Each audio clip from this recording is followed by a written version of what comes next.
दिवाळी झाली की गोर गरीब आदिवासी बांधवांचा जगायला जाण्याचा प्रवास हा सुरू होतो. खरं तर जगायला जाणं हा जो शब्द आहे ना, तो अक्षरशः अस्वस्थ करणार आहे. म्हणजे स्वातंत्र्याचा स्वर्ण महोत्सव साजरा होऊन गेला आणि ह्या एवढ्या वर्षांमध्ये आमचा माणूस आजही जगायला जातोय.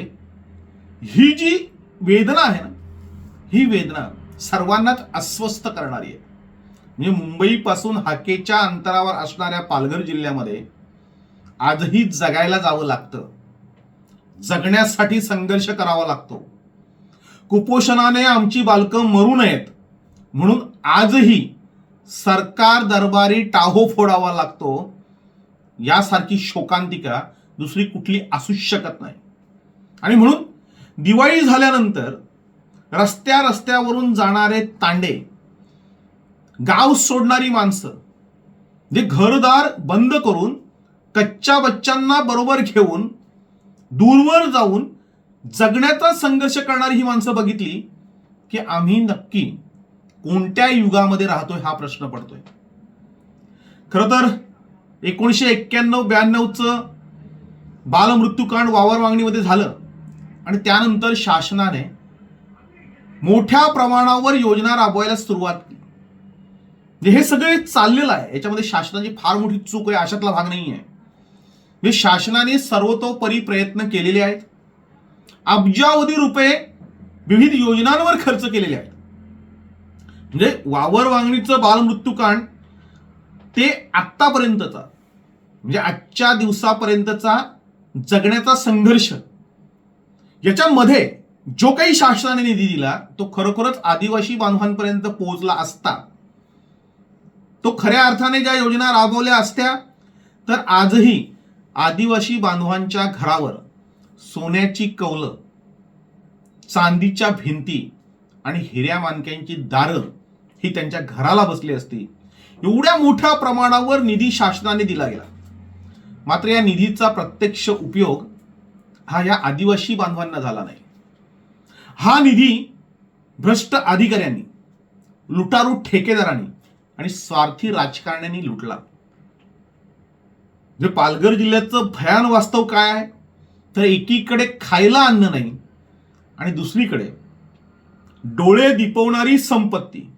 हा जो काही विरोधाभास आहे, ह्यो अक्षरशः अंगावर शहारे आणणार आहे. म्हणजे पालघर जिल्ह्यामध्ये अब्जावधी रुपये हडपणारे ठेकेदार आहेत, अधिकारी आहेत, राजकारणी आहेत की त्यांच्याकडे अमाप आणि अफाट अशी संपत्ती आहे, तर दुसरीकडे राहायला घर नाही, खायला अन्न नाही आणि म्हणून गाव सोडून रोजंदारीवर दुसऱ्या तालुक्यात किंवा दुसऱ्या जिल्ह्यात आम्हाला जावं लागतं. म्हणजे खरं तर शासनाला ही शरमेची बाब आहे. जे आमचं जगायला जाणं कधी बंद होणार हा प्रश्न सातत्याने गेली 30 वर्ष विचारला जातोय.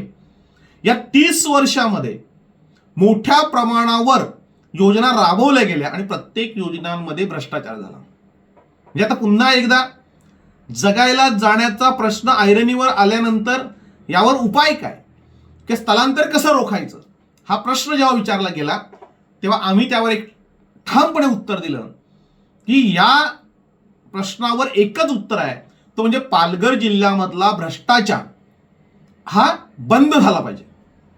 शासन पैसे देतं, आदिवासींसाठी वेगवेगळ्या योजना निर्माण करतं आणि ह्या सगळ्या योजना या आठेरा टोळीच्या घशामध्ये जातात. म्हणजे ह्या योजना नेमके ही आठेरा टोळी म्हणजे अधिकारी, ठेकेदार आणि राजकारणी यांच्याही घशामध्ये योजना जाते आणि त्यानंतर आदिवासींना पुन्हा एकदा जगण्याचा संघर्ष करावा लागतो. आणि म्हणून योजनांची प्रभावी अंमलबजावणी झाली पाहिजे आणि योजनांमध्ये होणारा भ्रष्टाचार हा रोखला गेला पाहिजे. मोठ्या प्रमाणावर पालघर जिल्ह्यामध्ये भ्रष्टाचार उघड होत आहेत. उघड झाल्यानंतरही कोणावर कारवाई होत नाही. म्हणजे कुठल्याही ठेकेदारावर, अधिकाऱ्यावर आत्तापर्यंत कारवाई झाल्याचा इतिहास नाही.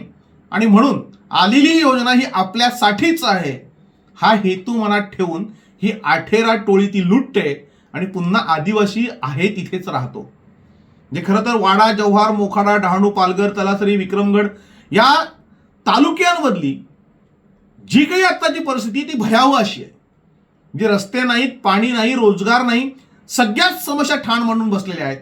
आणि या सगळ्या जर सोडवायच्या असतील, स्थलांतर थांबवायचं असेल आणि जगायला जाण्याचा प्रश्न कायमचा मिटवायचा असेल तर पालघर जिल्ह्यातील भ्रष्टाचार हा संपुष्टात आला पाहिजे.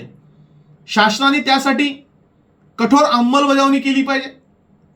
विशेष चौकशी समिती नेमून ह्या सगळ्या भ्रष्टाचाराची चौकशी केली पाहिजे आणि चौकशीनंतर जे कोणी सापडतील त्यांच्यावर कारवाई केली पाहिजे. त्यांच्यावर मोठ्या प्रमाणावर त्यांची काही जी संपत्ती त्यांनी जमा केलेली आहे ती सगळी शासन दरबारी ही जप्त केली पाहिजे आणि त्याच संपत्तीमधून या भागामध्ये विकासाच्या योजना राबवल्या पाहिजेत.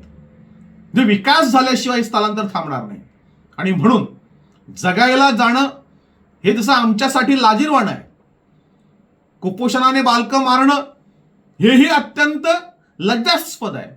आणि या गोष्टी थांबवायच्या असतील तर विकास योजनांची प्रभावी अंमलबजावणी, त्यासाठी अधिकाऱ्यांवर कठोर कारवाई केली पाहिजे, ठेकेदारांच्या भ्रष्टाचाराला चाप लावला पाहिजे आणि राजकारण्यांनीही अगदीच या सगळ्या परिस्थितीवर लक्ष ठेवून योजना या आदिवासी माणसांपर्यंत, अगदी थेट शेवटच्या माणसांपर्यंत त्या पोहोचवल्या पाहिजेत. तरच जगायला जाण्याचा प्रश्न हा संपुष्टात येईल.